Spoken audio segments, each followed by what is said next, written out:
Hi guys, welcome to my YouTube channel. Already 4 days ಆಗಿದೆ log ಮಾಡಿ. ಸ್ವಲ್ಪ ಪ್ರಮೋಷನ್ಗಳೆಲ್ಲ ಜಾಸ್ತಿ ಇರೋದ್ರಿಂದ ವೀಡಿಯೋ ಮಾಡೋದಕ್ಕಾಗ್ತಾ ಇರಲಿಲ್ಲ. ಇವತ್ತು 4 ಡೇಸ್ ನಾನು ಯಾವ್ಯಾವ ರೀತಿ ಪ್ರಮೋಷನ್ಸ್ ಮಾಡ್ತೀನಿ, ಹಿಂಗೆ ಹೋಗ್ತೀನಿ, ಯಾವುದ್ರಲ್ಲಿ ಹೋಗ್ತೀನಿ ಅಂತ ಇವತ್ತಿನ ವೀಡಿಯೋ ಇರುತ್ತೆ. ಇದು ಬಂದು ಡೇ 1. ಇವತ್ತು ಇದು ನಮ್ಮ ಮನೆಯಿಂದ ಸ್ವಲ್ಪ ನಿಯರಲ್ಲೇ ಒಂದು ಪ್ರಮೋಷನ್ ಇತ್ತು. ಅಲ್ಲಿಗೆ ಹೋಗಿದ್ದೆ. ಅದಾದಮೇಲೆ ನನ್ನ ಫ್ರೆಂಡ್ನ ಮೀಟ್ ಮಾಡಬೇಕಿತ್ತು. ಅದಕ್ಕೆ ಅಲ್ಲಿಂದ ಸ್ವಲ್ಪ ದೂರ ಹೋಗಿ ಇಳ್ಕೊಂಡು ಅವ್ರನ್ನ ಪಿಕಪ್ ಮಾಡ್ಕೋಬೇಕಿತ್ತು. ಇವತ್ತು ನಾನು ಬಂದಿದ್ದೆ ಜ್ಞಾನಭಾರತಿ ಯೂನಿವರ್ಸಿಟಿ ಕ್ವಾರ್ಟರ್ಸ್ ಹತ್ರ. ಅಲ್ಲಿಂದ ನಾವು RR ನಗರ ಸೈಡ್ ಹೋಗಬೇಕಿತ್ತು. ಅದಕ್ಕೋಸ್ಕರ ಅವ್ರನ್ನ ವೆಯ್ಟ್ ಮಾಡ್ತಿದ್ದೆ. ಅಲ್ಲಿ ಹೋಗಾದ್ಮೇಲೆ ಅವರು ಬಂದಿದ್ದರು ಬಸ್ ಹತ್ಕೊಂಡು. RR ನಗರದಲ್ಲಿ ಶೂ ರ್ಯಾಕ್ದು ಒಂದು ಪ್ರಮೋಷನ್ ವೀಡಿಯೋ ಇತ್ತು. ಅವರೇ ಕ್ಯಾಪ್ಚರ್ ಮಾಡಿದ್ರು ವೀಡಿಯೋ.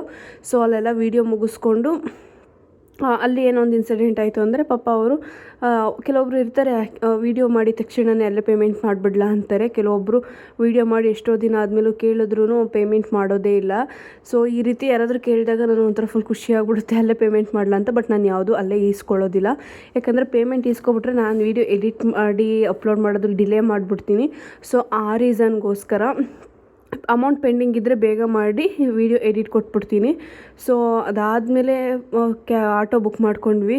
ಬಸ್ ಅಂತ ಅವತ್ತು ಏನೋ ಗೌರ್ಮೆಂಟ್ದು ಫಂಕ್ಷನ್ ನಡೀತಿತ್ತು. ಎಲ್ಲ ಬಸ್ಸು ಅಲ್ಲಿಗೆ ಹೋಗಿರೋದ್ರಿಂದ ಬಸ್ಸೇ ಬರ್ತಾ ಇರಲಿಲ್ಲ. ಆಟೋ ಬುಕ್ ಮಾಡಿಕೊಂಡೆ. ಪಾಪ ಅವರು ಸ್ವಲ್ಪ ದೂರ ಮುಂದೆ ಹೋಗ್ಬಿಟ್ಟು ನಮ್ಮ ರೂಟು ಚೇಂಜ್ ಆಯಿತು ಅಂತ ಅಂದರು. ನಾನೇ ಹೇಳ್ಕೊಟ್ಟೆ. ಪಾಪ ನಾನು ರೋಡ್ ಸ್ವಲ್ಪ ಓಡಾಡಿದ್ದೆ. ಇವತ್ತು ನಾನು ಬಂದಿರೋದೇ ವಾಜರಲ್ಲಿ ಲೊಕೇಟ್ ಆಗಿರೋ ಗೋಂಗೂರು ಪ್ಯಾಲೇಸ್ ಅಂತ, ಆಂಧ್ರ ಸ್ಟೈಲ್ ಊಟ. ಇಲ್ಲಿ ಪ್ರಮೋಷನ್ ಇತ್ತು. ನಾವೇನು ಮಾಡ್ತೀವಿ ಅಂದರೆ, ಪ್ರತಿ ಸತಿ ಏನಾದರೂ ಇದು ಊಟ ಇತ್ತು ಅಂದರೆ ಸ್ವಲ್ಪನೇ 1-2 ಪ್ಲೇಟ್ ತೊಗೊಬಿಡ್ತೀವಿ. ಅಲ್ಲಿನ ಎಲ್ಲ ರೀತಿಯ ವೆರೈಟೀಸ್ನ ನಾವು ಟೇಸ್ಟ್ ಮಾಡಿ ರಿವ್ಯೂ ಮಾಡೋದಕ್ಕೆ ಆಗ್ತಾನೇ ಇರಲಿಲ್ಲ. ಯಾಕಂದರೆ 1 ಪ್ಲೇಟ್ನೇ ಫುಲ್ಲು ತಿಂದ್ಬಿಟ್ರೆ ಅಲ್ಲೇ ತುಂಬೋಗ್ಬಿಡುತ್ತಲ್ಲ ಹೊಟ್ಟೆ. ಅದಕ್ಕೋಸ್ಕರ ಇಲ್ಲಿ ನಾವೇನು ಮಾಡಿದ್ವಿ ಅಂದರೆ, ಎಲ್ಲ 2 ಪೀಸ್ ಅಷ್ಟೇ. ಯಾಕಂದ್ರೆ ನನ್ನ ಫ್ರೆಂಡ್ಗೆ 2 ಪೀಸು, ಅವ್ರಿಗೂ ಇತ್ತು ಪ್ರಮೋಷನು, ನನಗೆ 2 ಪೀಸು. ಯಾಕಂದರೆ ಆ ಥರ ಇದ್ದರೆ ಎಲ್ಲ ಕೂಡ ಒಟ್ಟಿಗೆ ಎಲ್ಲನೂ ಟೇಸ್ಟ್ ಮಾಡಿ ರಿವ್ಯೂ ಮಾಡ್ಬೋದು ಅಂತ. ಅಲ್ಲಿನ ಏನಪ್ಪ ಸ್ಪೆಷಲ್ ಅಂದರೆ, ಚಿಕನ್ ಎಲ್ಲ ಅಲ್ಲೇ ಆಗ್ತಾನೆ ಮ್ಯಾರಿನೇಟ್ ಮಾಡಿ ಫ್ರೈ ಮಾಡಿಕೊಡ್ತಾರೆ. ಇಲ್ಲಿನ ಸ್ಪೆಷಲು ಗೋಂಗೂರು ಸೊಪ್ಪಿಂದ ಚಿಕನ್ನು, ಮಟನ್ನು, ಪನ್ನೀರು, ಫ್ರಾನ್ಸು ಎಲ್ಲನೂ ರೋಸ್ಟ್ ಮಾಡಿ ಈ ಗ್ರೇವಿ ಟೈಪ್ ಕೊಡ್ತಾರೆ. ತುಂಬ ಚೆನ್ನಾಗಿತ್ತು ಊಟ ಮಾತ್ರ. ಹಂಗೆ ಜಾಸ್ತಿ ಸೋಡಾ ಥರನೂ ಫೀಲ್ ಆಗಲಿಲ್ಲ, ಮತ್ತು ಹೋಟೆಲಲ್ಲಿ ಊಟ ಮಾಡ್ತಾಯಿದ್ದೀನಿ ಅಂತಲೂ ಅನಿಸ್ಲಿಲ್ಲ. ತುಂಬ ಹೊಟ್ಟೆ ತುಂಬಿತು. ಅದಾದಮೇಲೆ ವೆಜ್ ಮೀಲ್ಸ್ ಕೂಡ ಇತ್ತು. ವೆಜ್ ಮೀಲ್ಸ್ನ ತಿನ್ನೋದು ಬೇಡ ಅಂತ ಅಂದ್ಕೊಂಡ್ವಿ. ಯಾಕಂದರೆ ನಾನ್ ವೆಜ್ಜಲ್ಲೇ ಫುಲ್ ಆಗಿತ್ತಲ್ಲ ಹೊಟ್ಟೆ. ಅದಕ್ಕೋಸ್ಕರ ವೆಜ್ಜಲ್ಲಿ ಬರೀ ಅನ್ನ ಸಾಂಬಾರನ್ನ ಟೇಸ್ಟ್ ಮಾಡೋದಕ್ಕೋಸ್ಕರ ಪಪ್ಪು ಮತ್ತು ಅನ್ನ ಹಾಕ್ಕೊಂಡ್ವಿ ತುಪ್ಪದ ಜೊತೆ. ಇನ್ನು ಮಿಕ್ಕಿರೋದೆಲ್ಲ ಜಸ್ಟ್ ಹಂಗೆ ವೀಡಿಯೋಗೋಸ್ಕರ ಶೋ ಮಾಡಿದ್ವಿ. ಅದು ಊಟನೂ ತುಂಬ ಚೆನ್ನಾಗಿತ್ತು. ಅದು ಚಟ್ನಿ, ಇದು ಏನಪ್ಪ ಉಪ್ಪಿನಕಾಯಿ ಏನೋ ತರಿಸಿದ್ರು ರಾಜಮಂಡ್ರಿಯಿಂದ, ಅದು ಕೂಡ ತುಂಬಾ ಚೆನ್ನಾಗಿತ್ತು. ನೀವೆಲ್ಲ ಯಾರಾದರೂ ಫ್ಯಾಮಿಲಿ ಜೊತೆ ಹೋಗಬೇಕು ಅಂತಿದ್ರೆ ಇಲ್ಲಿ ವಿಸಿಟ್ ಮಾಡಿ. ಒಂಥರ ಯೂನಿಕ್ಕಾಗಿ ಸ್ಪೆಷಲಾಗಿದೆ. ಬಟ್ ಇಲ್ಲಿನ ಸ್ಪೆಷಲ್ ಏನಂದರೆ, ನಮ್ಗೇನು ಬೇಕೋ ಆ ಸರ್ವಿಸ್ ತುಂಬ ಚೆನ್ನಾಗಿದೆ. ಪ್ರತಿಯೊಬ್ಬರದ್ದು ರಿವ್ಯೂ ಕೇಳ್ತಾರೆ, ಟೇಸ್ಟ್ ಹೇಗಿದೆ ಅಂತ ಕೇಳ್ತಾರೆ. ಹೋಗಿದ ತಕ್ಷಣ ಚೆನ್ನಾಗಿರುತ್ತೆ. ಕೆಲವೊಂದು ಹೋಟೆಲಲ್ಲಿ ಹೋದಾಗೆಲ್ಲ ಒಂಥರ ಮುಖನೇ ಒಂಥರ ಮಾಡ್ಕೊಬಿಡ್ತಾರೆ, ಯಾರೂ ಅಷ್ಟು ರೆಸ್ಪಾನ್ಸ್ ಮಾಡಲ್ಲ. ತಿಂದ್ವಾ ಅಷ್ಟೇ.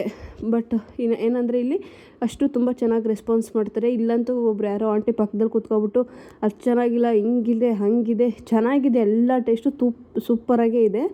ನಮಗೆ ಪರ್ಸ್ನಲಾಗಿ ಇಷ್ಟ ಆಯಿತು. ಬಟ್ ಅವರು ಬೇಕು ಅಂತ ಅಟೆನ್ಷನ್ಗೋಸ್ಕರ ಅದು ಚೆನ್ನಾಗಿಲ್ಲ, ಇದು ಚೆನ್ನಾಗಿಲ್ಲ ಅಂತ ಪಾಪ ಅವ್ರಿಗೆ ತುಂಬಾ ಟಾರ್ಚರ್ ಕೊಡ್ತಿದ್ರು. ನಾವು ಅಂದ್ಕೊಂಡ್ವಿ ಕೆಲವೊಬ್ರು ಇರ್ತಾರೆ ಈ ರೀತಿ ಅಂತ ಅಂದ್ಕೊಂಡು.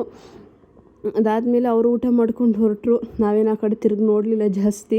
ಯಾಕಂದರೆ ಆ ಥರ ನೋಡ್ತಿದ್ರೆ ಅವರು ಕೂಡ ತುಂಬ ಇನ್ನೂ ಓವರ್ ಆ್ಯಕ್ಟಿಂಗ್ ಮಾಡೋದು ಜಾಸ್ತಿ. ನನಗಂತೂ ಆ ರೀತಿ ಓವರ್ ಆ್ಯಕ್ಟಿಂಗ್ ಮಾಡೋರು ಕಂಡ್ರೆ ಆಗೋದೇ ಇಲ್ಲ. ಹಂಗೆ ವೀಡಿಯೋಸ್ ಎಲ್ಲ ಮಾಡ್ಕೊಂಡ್ವಿ. ಬಟ್ ಅಲ್ಲಂತೂ ಮಿನಿಮಮ್ ಅಂದರೂ ಒಂದು 2 ಅವರ್ಸ್ ಅಲ್ಲೇ ಸುಮ್ಮನೆ ವೆಯ್ಟ್ ಮಾಡ್ತಿದ್ವಿ. ಯಾಕಂದರೆ ಅವ್ರು ಓನರ್ ಬರಬೇಕಿತ್ತು ಅಂತ ಹೇಳಿಬಿಟ್ಟು. ಊಟ ಎಲ್ಲ ತುಂಬ ಚೆನ್ನಾಗಿರೋದ್ರಿಂದ ಸ್ವಲ್ಪ ನಿಧಾನಕ್ಕೆ ತಿಂದ್ವಿ. ಎಲ್ಲ ಊಟ ತಿಂದು ಒಂದು ಸೋಡಾ ಕೂಡ ತರಿಸ್ಕೊಂಡ್ವಿ. ನಾನೇನು ಯೋಚನೆ ಮಾಡ್ತಿದ್ದೀನಿ ಅಂತಂದರೆ, ಏನಪ್ಪ ಮುಂದೆ ಏನು ಪ್ಲ್ಯಾನ್ ಮಾಡೋದು, ಏನು ಎತ್ತ ಅಂತ ಯೋಚನೆ ಮಾಡ್ತಾಯಿದ್ದೆ. ಅದಾದಮೇಲೆ ಪಾಪ ಬಂದು ಹೇಗಿದೆ ಅಂತಲೂ ಕೇಳಿದ್ರು. ಎಷ್ಟೊಂದು 3-4 ಟೈಮ್ಸ್ ಕೇಳಿದ್ರು. ಚೆನ್ನಾಗಿದೆ ಅಂತಲೇ ಹೇಳಿದ್ವಿ. ಅದಾದಮೇಲೆ ಇನ್ನೂ ಬೇಕಾ ಅಂತಲೂ ಕೂಡ ಕೇಳಿದ್ರು.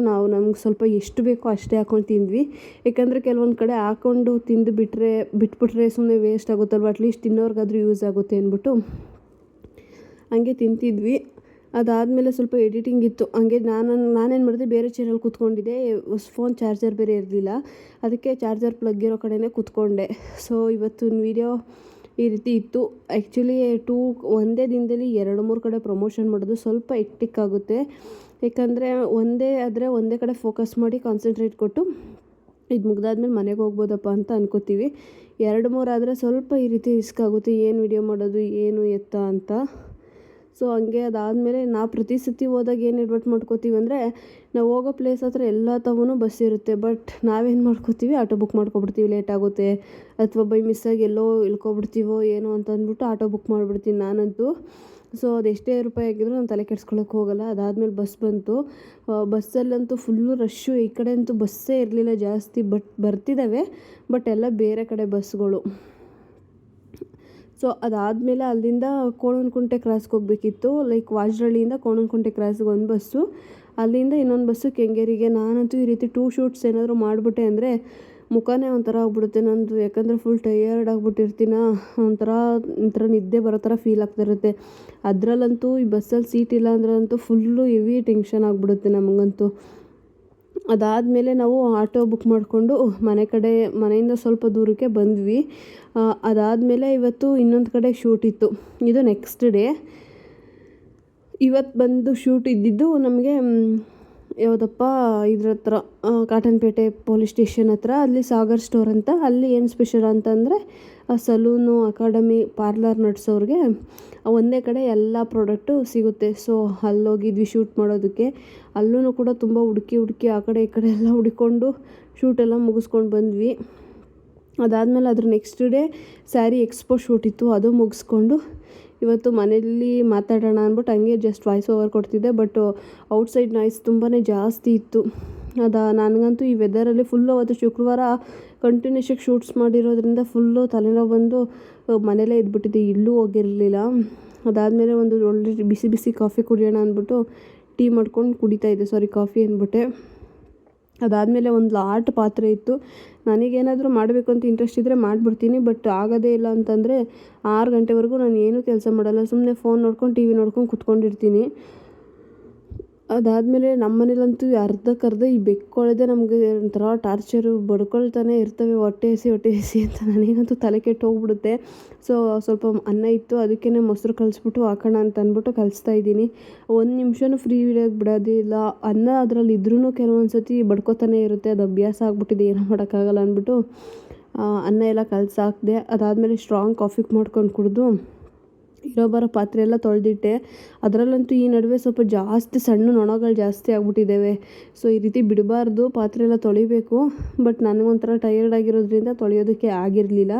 ಸೊ ಅದಾದಮೇಲೆ ಕಟ್ಪಕಲ್ಲು ಎಲ್ಲ ಕ್ಲೀನ್ ಮಾಡಿದ್ದೆ.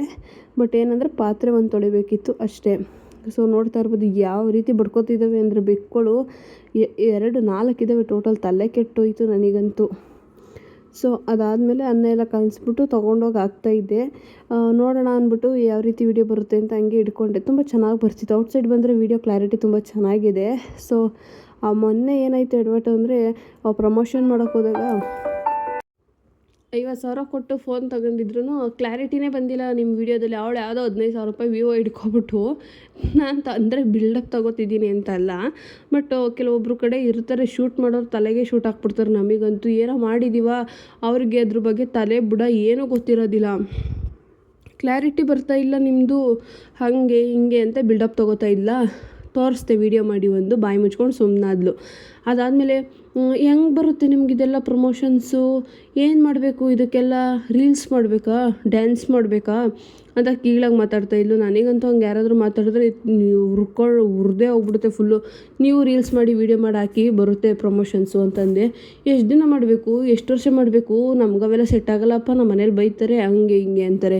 ಸೊ ಬೈದರೆ ಬಾಯಿ ಮುಚ್ಕೊಂಡು ಇರಬೇಕು. ಅದನ್ನು ಬಿಟ್ಬಿಟ್ಟು ಹಂಗೆ ಹಿಂಗೆ ಅಂತ ಬಂದು, ಇದು ಒಂದು ಪ್ರೊಫೆಷ್ನಲ್, ಇದನ್ನು ಕೀಳಾಗಿ ನೋಡಬಾರ್ದು. ಅವರು 1 ತಿಂಗಳು ದುಡಿಯೋದನ್ನ ನಾವು 15 ದಿನದಲ್ಲೇ ದುಡ್ಕೋತೀವಿ ಅಂದರೆ ಅಷ್ಟು ಇದು ಹೇಳ್ತಿರೋದಲ್ಲ, ಅಷ್ಟೇ ಸ್ಟ್ರಗಲ್ ಇರುತ್ತೆ. ನೋಡ್ತಾ ಇರ್ಬೋದು, ಮನೆ ಕೆಲಸ ಕಾರ್ಯ ಎಲ್ಲ ಬಿಟ್ಟು ನಾವು ಪ್ರಮೋಷನ್ಸ್ಗೆ ಹೋಗಿ ಬಂದು ಎಡಿಟ್ ಮಾಡಿ ಅಪ್ಲೋಡ್ ಮಾಡಿ ಎಡಿಟಿಂಗ್ ಆಗಿ ಆಮೇಲೆ ಪೇಮೆಂಟ್ ಸಿಗೋದು.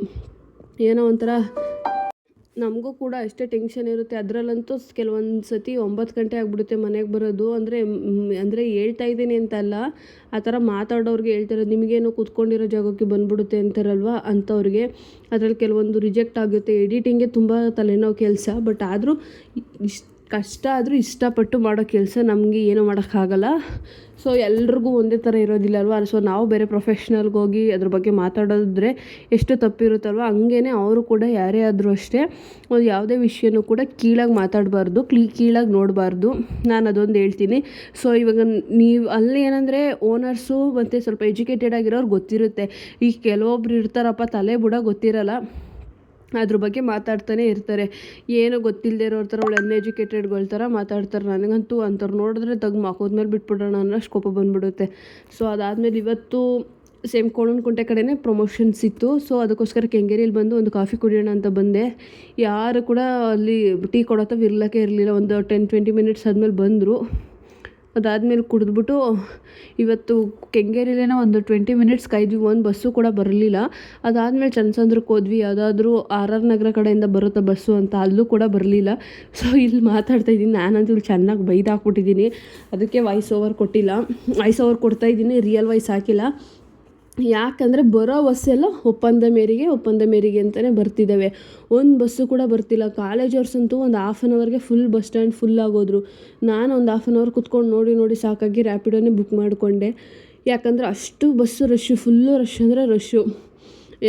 ಒಂದು ಬಸ್ಸಲ್ಲೂ ಜಾಸ್ತಿ ಜನ ಫುಲ್ಲು ರಶ್ಶು. ಒಂದು ಬಸ್ಸು ಖಾಲಿ ಬರ್ತಾ ಇರಲಿಲ್ಲ.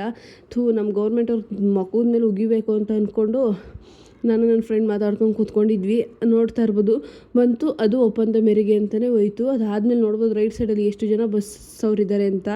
ಸೊ ಅದಾದಮೇಲೆ ಪ್ರಮೋಷನ್ಗೆ ಅಂತ ಅಂದ್ಬಿಟ್ಟು ಆಟೋನೇ ಬುಕ್ ಮಾಡ್ಕೊಂಡು ಹೋದೆ.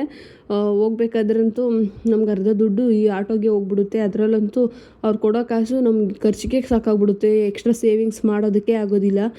ಅಲ್ಲಿಗೆ ಹೋದಾದ್ಮೇಲೆ ಒಂದು ಕಾಫಿದು ಪ್ರಮೋಷನ್ ಇತ್ತು. ಅಲ್ಲಿ Maggi, cold coffee, onion rings ಎಲ್ಲ ಕೊಟ್ಟಿದ್ದರು. ಚೆನ್ನಾಗಿತ್ತು, ಟೇಸ್ಟ್ ಮಾತ್ರ ನೆಕ್ಸ್ಟ್ ಲೆವೆಲಲ್ಲಿತ್ತು. ಬಟ್ ನನಗೆ ಬ್ಲ್ಯಾಕ್ ಕಾಫಿ ಕುಡಿದ ಅಭ್ಯಾಸ ಇಲ್ಲ, ಸೊ ಅದೊಂದು ಕುಡಿಲಿಲ್ಲ ಅಷ್ಟೇ. ಅದು ಬಿಟ್ಟರೆ ಇನ್ನೆಲ್ಲ ಚೆನ್ನಾಗಿ ತಿಂದ್ವಿ. ಅದಾದಮೇಲೆ ಅಲ್ಲಿಂದ ಸ್ವಲ್ಪ ಜಾಸ್ತಿ ಮಾತಾಡ್ಕೊಂಡು ಕೂತ್ಕೊಂಡಿದ್ವಿ. ಚೆನ್ನಾಗಿತ್ತು ವೆದರು, ಯಾರು ಕೂಡ ಇರಲಿಲ್ಲ. ಚೆನ್ನಾಗಿ ಶೂಟ್ ಮಾಡಿಕೊಂಡು ಅಲ್ಲೇ ಸ್ವಲ್ಪ ಹೊತ್ತು ಕುತ್ಕೊಂಡು ಮಳೆ ಬರೋ ಥರ ಆಗಿತ್ತು. ನಾನು ನನ್ನ ಫ್ರೆಂಡ್ ಎಲ್ಲನೂ ಹೋದ್ರೆ ಬರೀ ಅದು ಇದು ಅಂತ ಮಾತಾಡ್ಕೊಂಡೇ ಕುತ್ಕೊಬಿಡ್ತೀವಿ ಜಾಸ್ತಿ. ಎಷ್ಟು ಟೈಮಿಂಗ್ಸ್ಗಾದ್ರೂ ಗೊತ್ತೇ ಆಗೋದಿಲ್ಲ. ಅದೇ ಟೈಮ್ಗೆ ಸ್ವಲ್ಪ ಮಳೆ ಬರೋ ಥರ ಇತ್ತು. ಸೊ ವೆದರ್ ಚೆನ್ನಾಗಿತ್ತಲ್ಲ ಅಂದ್ಬಿಟ್ಟು ಕೂತ್ಕೊಂಡ್ವಿ. ಅದಾದಮೇಲೆ ಕೋಣನಕುಂಟೆಗೆ ಹೆಂಗೋ ಬಂದ್ವಿ. ಪ್ರಮೋಷನ್ ಮುಗಿಸ್ಕೊಂಡು ನೋಡ್ಬೋದು ಒಂದು ಬಸ್ಗೆ ಹೆಂಗೋ ತುಂಬ್ಕೊಬಿಟ್ಟಿದ್ದಾರೆ ಜನ ಅಂತ. ಅದರಲ್ಲಂತೂ ಅವ್ನು ಯಾವನ ಕೆಳಗಡೆ ಕೂತಿದ್ದವನು ಕುಡಿದ್ಬಿಟ್ಟು ಕಾಲು ಮುಗಿಯೋಕ್ಕೆ ಬಂದ್ಬಿಟ್ಟ. ನಾನು ಸರಿಯಾಗಿ ಬೈದೆ ಅವನಿಗೆ. ಇದರಲ್ಲೂ ಬೈದಿರೋ ವೀಡಿಯೋ ಐತೆ, ಅದಕ್ಕೆ ಆಗ್ತಾಯಿಲ್ಲ. ನಾನು ಅಲ್ಲಿ ತನಕ ಹೋಗಿದ್ದೆ, ನನ್ನ ಫ್ರೆಂಡು ಬೇಡ ನೆಕ್ಸ್ಟ್ ಬಸ್ಗೆ ಹೋಗೋಣ ಅಂದ್ಕೊಂಡು ಬಂದ್ವಾ. ಅದಾದಮೇಲೆ ಹಾಫ್ ಆನ್ ಅವರ್ ಆದರೂ ಒಂದು ಬಸ್ಸು ಕೂಡ ಬರಲಿಲ್ಲ. ಅದನ್ನೂ ಕಾಯ್ದು ಸಾಕಾಗೋಯ್ತು ನಮಗಂತೂ. ಯಪ್ಪ, ಈ ಥರದ್ರಲ್ಲಂತೂ ಈ ಲೇಡೀಸು ಎಷ್ಟೇ ವಯಸ್ಸಾಗಿದ್ರು ಡೋರಲ್ಲಿ ನಿಂತ್ಕೊಂಡು ಹೋಗ್ತಾರೆ. ಅದೇನೋ ಅವ್ರಿಗೆ ಭಯ ಆಗುತ್ತೋ ಆಗಲ್ವೋ ಒಂದೂ ಗೊತ್ತಾಗೋದಿಲ್ಲ.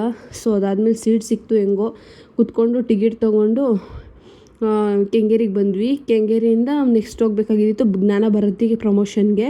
ಅಲ್ಲೂ ಮಿಸ್ಟೇಕ್ ಮಾಡ್ಕೊಂಡ್ವಿ. ಅದು ಮರಿಯಪ್ಪನ ಪಾಳ್ಯದಲ್ಲಿ ಇದ್ದಿದ್ದು. ಅವ್ರು ಜ್ಞಾನ ಭಾರತಿ ಹತ್ರ ಅಂದ್ರಲ್ಲ, ನಾವು ಜ್ಞಾನ ಭಾರತಿಗೆ ಹೋದ್ವಿ.